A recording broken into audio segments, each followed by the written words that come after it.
Hello, everybody. Welcome to another edition of the Time Pass podcast. Today, I have a special friend joining me, Chetanya Pandya, all the way from America. The good part with this podcast is that we're going to be speaking and meeting after a good 5-6 years, I think.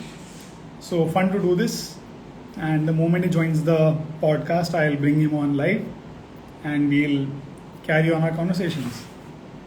So Chetanya, I think, went to the US about 8 to 10 years ago, and he's been fairly settled there all this while. So it'll be fun to chat up and know more about him, his life, perspectives, and more. So he has joined the call. I will just need to add him up once he sends me the request.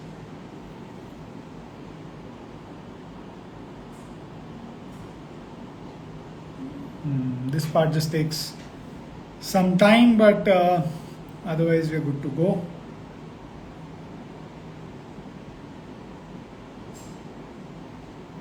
And that's it.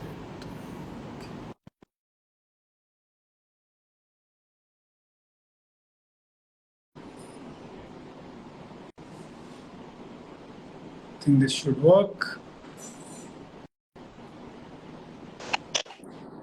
There we are. Hey, hi, Chetanya. Hello. Hi, Pratik. How are you? Living the dream. Correct.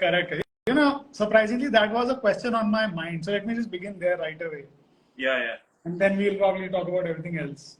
So, Sure. How many years has it been in America now? I think I lost count. 2008. So I moved to the US 888. That's why I remember it easily. It's August 8, 2008. 15 years now. So Yeah. let me just straight away ask you. So are you living the American dream? I think so. Yeah. Everything that I wanted with life, I think I have gotten so far. No regrets. Actually, just immense gratitude for all that has happened pretty much since the beginning of life. So so during the COVID period, I realized that this is something we don't do enough of, is just recognize all the good things that have happened to us in life, just with friends, with family, good health, overall life can get away from you very fast. So yeah, all that we have, very happy with that. Wow, man. Wow. I think that's really, really heartening to hear. And more importantly, it's so important to feel that kind of gratitude and feel content to truly live a good life. So, for me and for everybody else, tell us, what do you exactly do, where you are, and probably let's begin there. Okay. All right. So I currently work at a big pharmaceutical company. I'm not sure. Okay to name them? Yes? Yeah. No? Yeah. Okay. So I work at Sanofi as part of their. So I'm part of a group called Precision Medicine and Computational Biology. It's a mouthful, so I understand. But mostly it's part of research, and we work on developing new therapies, and we bring in precision medicine and computational biology approaches. And I can sort of break that down as well. So the way drug discovery has worked so far, the paradigm has changed significantly, right? So things have evolved.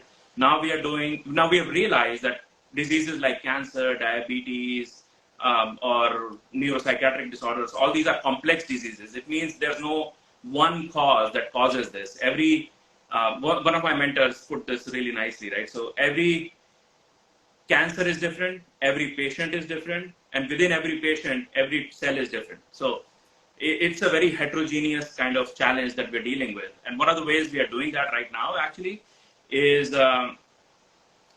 using high throughput assays, where you collect lots and lots of data across lots and lots of patients, across a lot of different cancer types, and try and use advanced methods. AI, machine learning is obviously on everybody's mind these days, but we've been using that for years now, trying to improve human health. So that's sort of part of what I do. My current day-to-day job is actually working on data foundation. So now now for going more from the analysis side, I'm more on the engineering side, data management, trying to understand with all this wealth of data that we are accumulating, how can we store it? How do we manage it? How do we analyze it? How do we create that foundation that AI and ML can leverage to find new therapies? Interesting. So, what essentially got you here? I mean, where did you begin to kind of traverse this journey to be dealing with ML and AI in pharmaceutical today? Yeah, no. It's been like a lot of people. I think it's not been a straight path. I no 4-year-old, 5-year-old thinks about doing data engineering at a pharma company, right? So I started off as a Delhi 6 boy, Delhi 6 ka ladka. Grew up in Delhi, in the heart of the city, Chandni Chowk. Going to school, I was always a curious boy, always interested, inquisitive about things, understanding how things work. I always had a passion for science as well, even though I think from my background, I'm probably the black sheep of the family where everybody else runs a business or manages the business, and I have very little to know in that regard. But yeah, I think just pursuing that, taking up science for 11, 12, pursuing engineering, computer engineering, like a lot of people. I was sort of clueless going in. It's like, okay, I signed up for this, but I'm not really sure where I want to go. This is something I wanted to do. Now I'm here. And then you have that mix of imposter syndrome. Why am I here? What am I doing? What is my life supposed to be? You know how typically you grow up, uncles and aunts. Oh, yeah. बस 10th पढ़ लो, life set है. अरे नहीं 12th कर लो, life set है. अरे engineering कर लो, life set है. MBA कर लो, लाइफ सेट है. But that's not how it typically works. You need to find your passion as well. So I was very lucky, extremely lucky actually, that I got to work in a lot of different areas when I was in college and trying to discover what people are. So the first internship I did was working in sort of the IT department of this institute run by DRDO called Institute of Nuclear Medicine and Allied Sciences. Again, it's in Delhi. It's a premier research institution. But I was working on completely IT related things because, again, computer science major, right? So that opened up a lot of eyes. Okay, this is how things are done. This is what this role entails. Then I got to work at Wipro as a software intern, developing software for a large company. Got to see that life. And then I think the big turning point in the life, in my life at least, was working at AIMS, All India Institute of Medical Sciences. Interesting. So that's when you realize the amount of privilege you have, because the struggles people deal with, and even AIMS is supposed to be the best of the best hospitals out there, and it is. The people that work there are absolutely top of their field. There's when you take the MBBS exams, I forgot what the exam was called back then, PMT, I think. It's probably changed now. AIMS would have like 10, 15 seats or something, right? Out of millions of people or kids writing the exam. So it's just, the amount of talent they have is absolutely incredible. But then you walk in and you see the plight of everyday people who are just lying in the hallways. Doctors are struggling, there's lines out the door. And it just, it moves you and changes you as a person. So there I got to work in a lab that worked on X-ray crystallography. It's one of the experimental techniques where you purify proteins and then try to understand what they look like in a three-dimensional world. So you imagine something that's 10 to the power minus 10 meters. So it's such a small entity that you can't even imagine it. But you are the first ones actually looking at something for the first time. So that curiosity or discovery is like nobody else in the world knows what I know right now. Right. It just changes you. So that passion for science gets propelled and really, that sort of lit the match basically for the rest of the things. But now I needed to figure out how can I use my computer science skills, the training I have, and push myself forward. So I worked at IIT Delhi for a lab for my final year project. From there, a few folks got together, and this is 2006, 2007. Started a company. in the IIT Delhi Incubation Center, and I was employee number 5, I think. This is before startups were cool. Again, probably a hot take, so I don't know to get into a lot more. But yeah, this was a startup doing again revolutionary work. So unfortunately, the company doesn't exist anymore. I think called Lead Invent Technologies, but it was one of those leading edge companies that were using technologies that were developed at IIT Delhi and trying to commercialize them, especially for drug discovery, doing computational chemistry, and a lot of using mathematics, statistics, computer science methods to advance the practice of healthcare, find new drugs. How can you find them faster? So yeah, it was that really motivated me to up my training, understand how I can do better. So I applied to a lot of different PhD programs, and that's one of the advantages of doing, I guess, engineering from India. You have a 4-year degree. So in the US, you can directly apply to a PhD program and get accepted. Okay. Yeah. Okay. Interesting. Yeah. So then you applied to PhD programs, and then you got through where in the US? So yeah, I got to Boston University, and I'm currently in Boston as well. So I've sort of since then I completed my PhD, moved to Boston, completed my PhD, then sort of moved around northeastern US, but now finally back to home base, which is Boston, the city, second home that I have. Right. I'm sure it's home by now, of course. Yeah. So yeah, no, it's a very beautiful city, a city with a lot of history, which is, in the sense, I always tell people, both my homes are very similar in that sense. They have, Delhi obviously has a lot of history. It's an old city. Similarly with Boston, it's birthplace of the American Revolution. The British are coming. So there's a lot of American history associated here. You see a lot of old and the new as well. Delhi has a lot of universities and a very young population overall. Similarly with Boston, it has Harvard, MIT, Boston University, Northeastern, so a lot of big schools. There's the city is based around the river, sort of similar to Delhi, where with Yamuna as well. So we have the Charles. So yeah, it's both places are very similar, and that's why I think it felt just natural to call this the second home. Interesting, quite interesting. I think, and to have actually found a so-called home there is very important, because I do know a lot of people who would keep moving for a long while before finally settling down somewhere. Yeah. Because their job would also keep them, moving from place to place. Yeah. That's interesting. So, I mean, of course, there must have been some struggle in the early days, I'm sure, but how has life evolved for you there in the US? And I mean, I don't want to compare with India or anything of that sort, but generally, I of course, a lot of people want to get to the US, but they're not able to. People end up going to, other countries in the world. How is life there right now? Yeah. Life is good for, I guess, multiple reasons. So the biggest evolution I've seen, and again, this is sort of very selfish from my perspective. When I came to the US 2008, if you are traveling or going someplace, and I'm vegetarian and have been for a very long time, finding good food options was always a challenge. But over time, I think, especially in the recent time period, people have understood the benefits of being vegetarian, either for humane reasons or environmental reasons or whatnot. There's multiple reasons for that.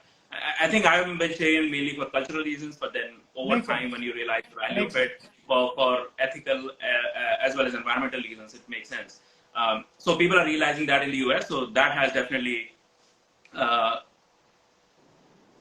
changed over time, where now we can go to any restaurant and at least have a few options that you can enjoy. So otherwise, you would stuck with fast food and French fries for a long time. Absolutely. And is it honestly fair to say that America feels like an equal home as India by now? I mean, having spent 15 years there. I think so.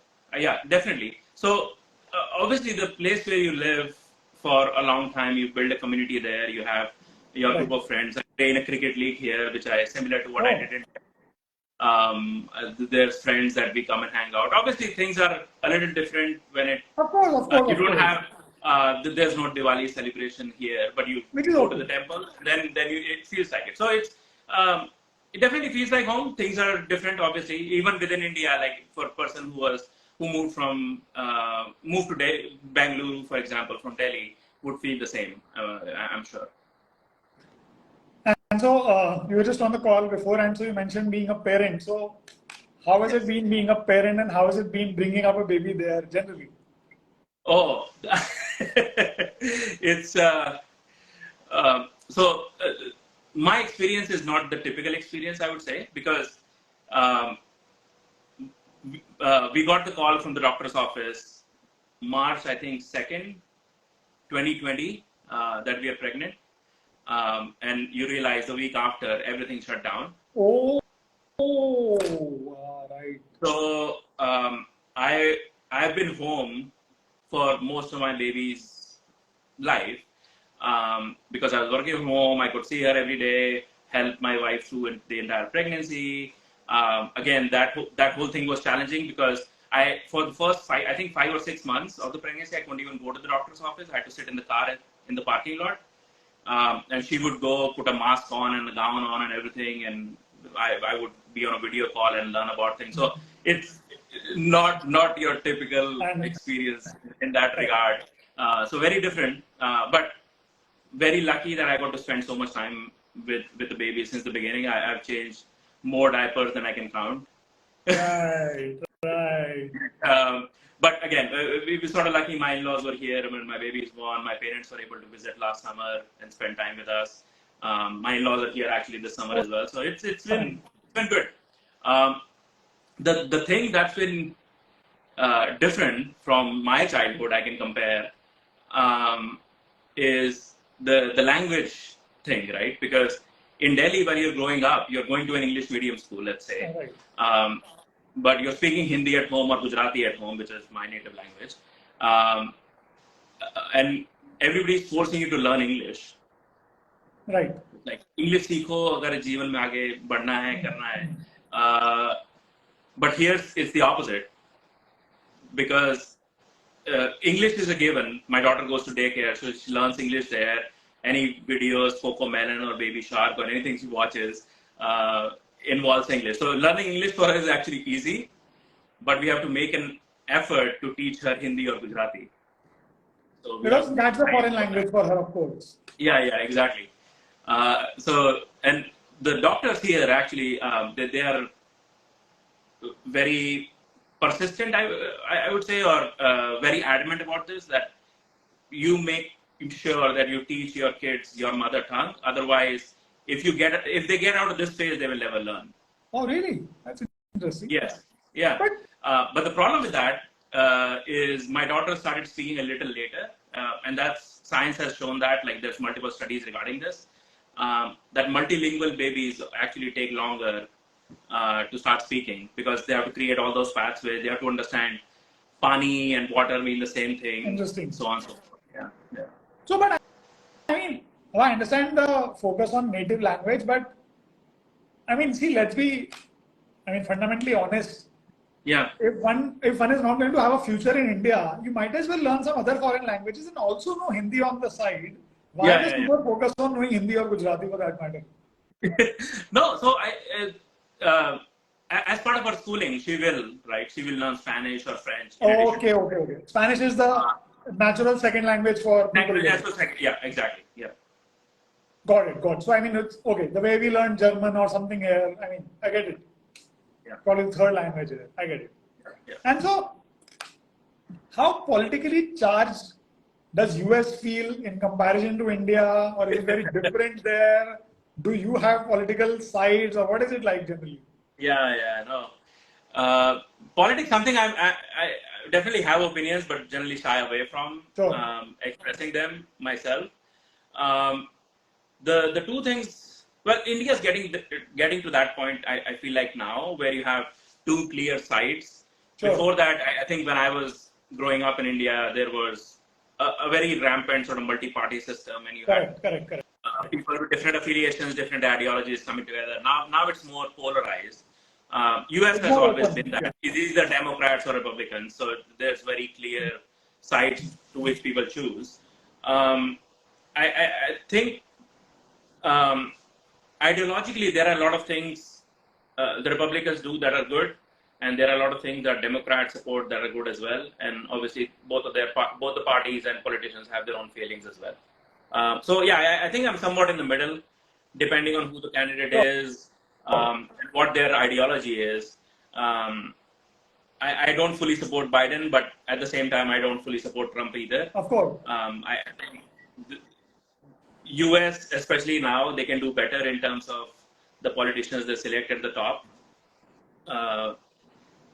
But I can say the same about India as well. So, right. I think it's the same everywhere, but I get your point, and I think it's much better to be open and to decide every few years than to rigidly only fix to one philosophy and live with it. Yeah, exactly. I think putting yourself in one box is like, okay, I'm affiliated with this party, no matter who the candidate is doing a disservice to both yourself and the country. Yeah. Makes sense. And so, having spent so many years there and also so many years within Boston, when you think about your future, does your industry make you want to stay only in America, or have you ever imagined maybe a retired life in Europe or somewhere else in the world, something of that sort? Just checking. Yeah, no, I think during COVID actually, and before we sort of finally decided to sort of settle down. Right. I've thought multiple times about moving back to India and doing something. But the thing that has stopped me is the kind of work that I do. Unfortunately, there's limited opportunities there just because of economic climate, and I think the existence of industry. And to be very honest with you, the climate that exists in Boston for pharma and biotech, almost 80 to 90% of world pharma research happens within a 3-mile radius in the world. So it's the Silicon Valley of pharma. Yeah, exactly. So it is. So Kendall Square is the area around MIT that a lot of places have tried to replicate, but unfortunately failed. So it is, as you rightly said, the Silicon Valley of biotech pharma research. So for me, the value that I can add here, it's hard to replicate that outside. Of course. Obviously, you can take learnings from here and apply them and go do something in India. And there's a lot of actually very good work being done in India right now in the biotech sector as well. I try and keep tabs as much as I can and talk to folks that are involved. But I think it's hard. The resources you have, the funding you have, the ecosystem you have, it's very hard to replicate that outside the Boston area. So I think that's one reason for my for professional growth. I think being in the Boston area makes sense. And long term, I keep talking to my wife about this. We'll settle down wherever my daughter settles down. I think we'll just follow that. That is provided daughters want to settle down with their parents 20 years from now. No, so I'll be an arm's length away. Doesn't matter, but I do want. Yeah, so if she moves to California, let's say, I don't want to live in Boston and do the 7-hour flight back and forth. Makes sense. I want to be within arm's throw that if she needs me, I can run over. Yeah, I guess family matters, right? I mean, yeah, exactly. Family is family. No, absolutely. I mean, she's way too young for you to even think of where she will want to settle, but I get the picture. Yeah, exactly. I get the picture. But we got her an OCI card. So if she wants to settle down in India, that's always around. Okay. Right. It's as good as a dual citizenship, but not exactly the dual citizenship. Yeah, it's like the Indian green card, right? You don't get to vote, but you can do everything else. Right. No, that's interesting. That's a good thing that you did already. So, and I think about the part of people coming back or wanting to come back, to be very honest with you, people in the core IT sector, they still have, I would say, decent fair opportunities here, maybe Bangalore, Hyderabad.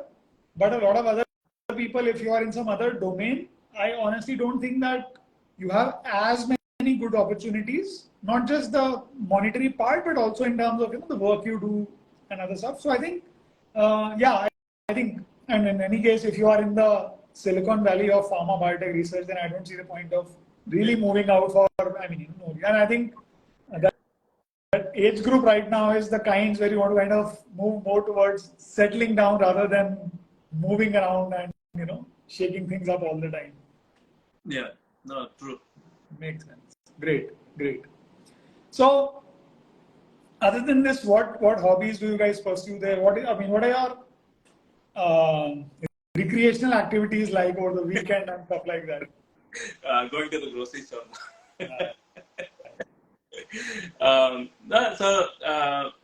But to be honest, that actually one day of the weekend is reserved for all the household related activities, Of course. cleaning the house, buying groceries, things like that. But yeah, apart from that, yeah, there's depending on the weather, I think summer's more forgiving than winter. Winters here are a little harsh, especially with the snow and everything. Trying to get outside as much as possible. Spring, summer, and fall, there's a lot of things to do. You can go to the beach in the summer. Right. In the fall, you have the foliage change here.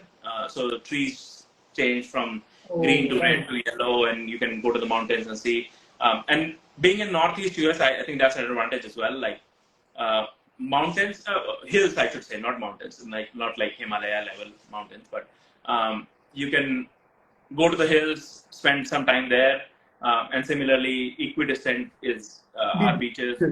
Again, very nice. So, geographically, we are in a nice spot.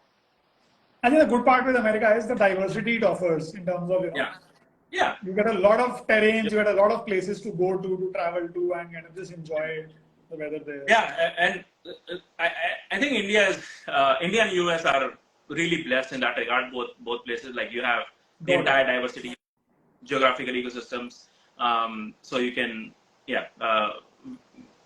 visit different areas. We like to travel a little bit as well. Now it's a little limited now with having a toddler, but. Totally. Yeah. But yeah, so traveling to different places as much as possible. As I said, like I play in a cricket league as well, so that also takes up a fair commitment, especially with the body type I have. And then in the summer, a lot of Indian artists and celebrities make their way to the US. So concerts, we've been very lucky, especially when we used to live in the New York area. Jersey, the big Indian hotbed, so a lot of artists travel through there and have concerts and public events. We've seen Bobby in action, Rahat Ali Khan. We got to attend the IFA Awards in New York one time a while back. So things like that. There's always public things. There's a famous Gujarati comedian who's here, Sairam Dave. Okay. He's doing a show in Boston, I think, this weekend or next weekend. Morari Bapu, who's a spiritual leader, he's doing a katha in Boston, which wrapped up today. So things like this. There's within the Indian community, there's social things going on. Obviously. Like it's always buzzing with activity, something or the other happening. Yeah, something or the other. 4th of July went by recently, so they had fireworks shows. Fireworks and all that. Yeah. And I'm sure in another 3-4 years, as your daughter grows up, then we'll see pictures of yours from Disneyland and places like that. Oh, Disneyland we already did. With her? With her, yeah. She was 8 months, I think. Oh, wow. We had our 10th wedding anniversary. So February, there's not much to do here. It was very cold, so we decided to do Disney World instead. Super. We didn't want to travel outside the US due to COVID reasons anyway. So we went to Disney World. It's a lot of walking. Nobody tells you that. Yeah, but it is an insane amount. So I think we did like 3 rides a day, and that's it. With waiting in lines and walking and everything. Makes sense. Yeah. So we'll see. No, absolutely. That's interesting. We'll probably have to do that again. Of course. She will have no memory of the 8-month-old that she was. Great, Chetanya. I think it was a lovely conversation. And anything you would like to say to your friends or anybody else who happens to hear this video later on, generally about your life, or whatever you want to kind of, share. No, I think the loaded questions. I'm sort of thinking through what I want to say. I think just want to sort of reiterate. I think life has been very generous. The better way to say that is, औकात से ज़्यादा दिया है ज़िंदगी ने. That's very So nice. yeah, so very happy with where things are. Very happy with um, the friends and family and the network I have, Right. people that have touched me in some way. There's actually a quote that I really like from this American producer, Chuck Palahniuk, I think, that says, "Nothing of me is original. I'm the combined effort of everybody I've ever known." Wow. Nice. So yeah, It is true. I think It it is holds true. true for most people, but definitely from my experience, it definitely holds true. Like everybody's that touched my life has had an impact, positive or negative. Um, and yeah, I also want to thank you for the opportunity for No, reconnecting. absolutely. As I was saying in the Absolutely. call earlier, right? During COVID, people realized that they're missing the social connections. So there was a big push to get connected with people, a lot of video calls, talking to folks. But then it sort of dropped off the map as things started opening up and people got the Right. vaccine. Obviously, I really appreciate that, but then I miss having that connection. So I'm glad you reached out and set up this call. And before you become as famous as Joe Rogan, I got my time in. Right. Before I start doing drugs with people on the podcast. Yeah. Well, not drugs, but at least, yeah. Once you start finding billionaires and start hanging out with them, at least, yeah, us thousand years, we got a chance to talk to you and hang out with you. Absolutely, man. Absolutely. No, but yeah. Once again, pleasure having you here, and great that we spoke after so long. Yeah. And see you around, and see you whenever you're back in Delhi. Definitely. Thanks, Pradeep. Okay, man. Bye, Take everyone. care. Bye bye.